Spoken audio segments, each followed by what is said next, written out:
মাংস আমাদের দৈনন্দিন খাদ্য তালিকার একটি গুরুত্বপূর্ণ অংশ। গরু, খাসি কিংবা মুরগি সব ধরনের মাংসই পুষ্টিগুণে সমৃদ্ধ।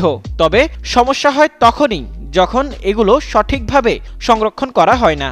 অনেকেই মনে করেন ফ্রিজে খাবার রাখলেই চিরকাল ভালো থাকবে, কিন্তু এই ধারণাটি সম্পূর্ণ ভুল, যেটি স্বাস্থ্যের জন্য মারাত্মক ঝুঁকিপূর্ণ হতে পারে। তাই ফ্রিজে মাংস কতদিন নিরাপদ থাকবে, কিভাবে সংরক্ষণ করলে ভালো থাকে এবং কখন বুঝবেন মাংস নষ্ট হয়ে গেছে, সেসব বিষয়গুলো থাকছে আজকের এই প্রতিবেদনে। ফ্রিজের তাপমাত্রা মাংসের ধরন এবং সংরক্ষণের পদ্ধতির উপর নির্ভর করে রাখা উচিত।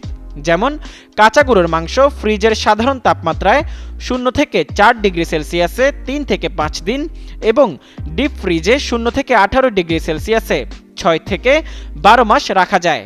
খাসির মাংস ফ্রিজের সাধারণ তাপমাত্রায় 3 থেকে 5 দিন এবং ডিপ ফ্রিজে 6 থেকে 9 মাস সংরক্ষণ রাখা এবং মুরগির মাংস ফ্রিজের সাধারণ তাপমাত্রায় 1 থেকে 2 দিন, ডিপ ফ্রিজে 9 মাস পর্যন্ত সংরক্ষণ রাখা যায়।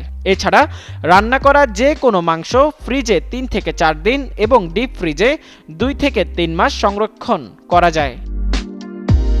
মাংস যদি দীর্ঘ সময় ফ্রিজে থাকে তাহলে ব্যাকটেরিয়া ধীরে ধীরে বৃদ্ধি পেতে পারে। বিশেষ করে সালমোনেলা, ই কোলাই এবং লিস্টেরিয়া ধরনের ব্যাকটেরিয়া খাদ্যে বিষক্রিয়া ঘটাতে পারে। এর ফলে পেট ব্যথা, ডায়রিয়া, বমি ও জ্বরের ভাব দেখা দিতে পারে। এতক্ষণ জেনেছি মাংস কিভাবে সংরক্ষণ করা হয়। এখন জানবো মাংস নষ্ট হলে সেটি কিভাবে বুঝবেন।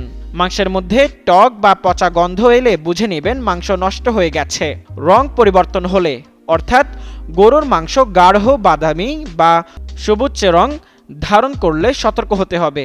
পিচ্ছিল ভাব, অর্থাৎ মাংসের উপর আঠালো বা পিচ্ছিল স্তর তৈরি হলে এবং রান্নার পর অস্বাভাবিক স্বাদ এলে বুঝতে হবে মাংস নষ্ট হয়ে গেছে। তাই ফ্রিজে মাংস রাখা অবশ্যই একটি কার্যকর সংরক্ষণ পদ্ধতি, তবে এরও নির্দিষ্ট সময়সীমা আছে। সঠিক নিয়ম মেনে এবং নির্ধারিত সময়ের মধ্যে মাংস সংরক্ষণ করলে স্বাস্থ্য ঝুঁকি অনেকটাই কমানো সম্ভব।